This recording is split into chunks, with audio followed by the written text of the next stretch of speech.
Hello friends, എല്ലാവർക്കും എൻ്റെ പുതിയൊരു വീഡിയോയിലേക്ക് സ്വാഗതം.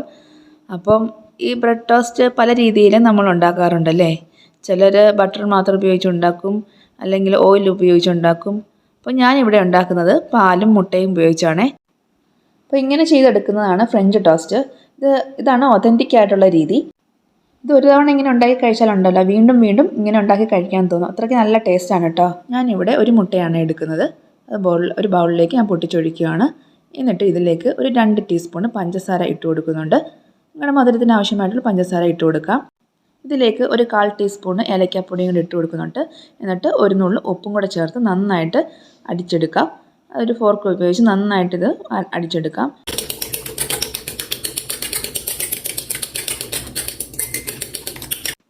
മുട്ട നന്നായിട്ട് അടിച്ചെടുത്തതിന് ശേഷം നമുക്കിതിലേക്ക് 1/2 ഗ്ലാസ് പാല് ചേർക്കാം. 1/2 ഗ്ലാസിൻ്റെ ആവശ്യമേ ഉള്ളൂ. നമുക്ക് എത്ര ബ്രെഡ് വേണമെങ്കിലും പൊരിച്ചെടുക്കാം.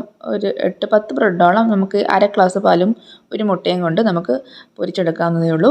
നന്നായിട്ട് യോജിപ്പിച്ച ശേഷം നമുക്ക് ഇതിലേക്ക് ബ്രെഡ് മുക്കി പൊരിച്ചെടുക്കാം. ഞാനിവിടെ ഒരു പാൻ ചൂടാക്കാൻ വെച്ചിട്ടുണ്ട്. ഇതിലേക്ക് സൺഫ്ലവർ ഓയിലാണ് ഒഴിച്ചു കൊടുക്കുന്നത്. നമുക്ക് ബട്ടറോ അല്ലെങ്കിൽ നെയ്യോ എന്ത് വേണമെങ്കിലും ഒഴിച്ചു കൊടുക്കാം. വളരെ കുറച്ച് മാത്രം ഓയിലേ ഞാൻ ഒഴിച്ചു കൊടുക്കുന്നുള്ളൂ. അതിൻ്റെ ആവശ്യമേ ഉള്ളൂ. ഇനി നമുക്ക് ബ്രെഡ് പൊരിച്ചെടുക്കാം. ജസ്റ്റ് നമ്മൾ ആ മുട്ടയ്ക്കകത്ത് ജസ്റ്റ് ഒന്ന് ഡിപ്പ് ചെയ്താൽ മതി. ഒത്തിരി മുക്കി വെച്ചാൽ കുതിർന്നു പോകും, പിന്നെ നമുക്ക് പൊരിച്ചെടുക്കാനൊക്കത്തില്ല. ഫ്ലെയിം നന്നായിട്ട് കുറച്ച് വെച്ചിട്ട് വേണം ബ്രെഡ് ഇട്ട് കൊടുക്കാൻ, അല്ലെങ്കിൽ ബ്രെഡ് പെട്ടെന്ന് കരിഞ്ഞു പിടിക്കും. ഒരു ഭാഗം മൂത്ത് വന്നതിന് ശേഷം നമുക്ക് മറുഭാഗം തിരിച്ചിട്ട് കൊടുക്കാം.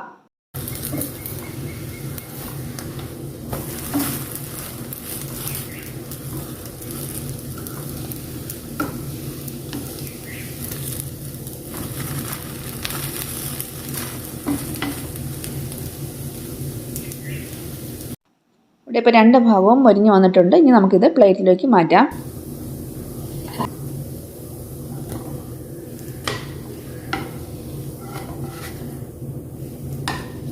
ഇനി അടുത്ത ബ്രെഡും ഞാൻ ഇതേപോലെ പൊരിച്ചെടുക്കുകയാണ്.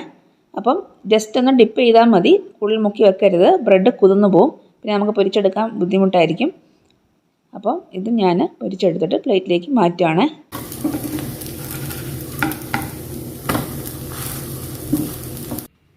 നിങ്ങൾ ഒറ്റത്തവണയെങ്കിലും ഇതേപോലെ ഒന്ന് ട്രൈ ചെയ്ത് നോക്കണം. അപ്പോൾ വീഡിയോ ഇത്രയേ ഉള്ളൂ. ഇഷ്ടപ്പെട്ടാൽ ലൈക്ക് ചെയ്യണം, ഷെയർ ചെയ്യണം, സബ്സ്ക്രൈബ് ചെയ്യണം. അപ്പോൾ എല്ലാവർക്കും താങ്ക്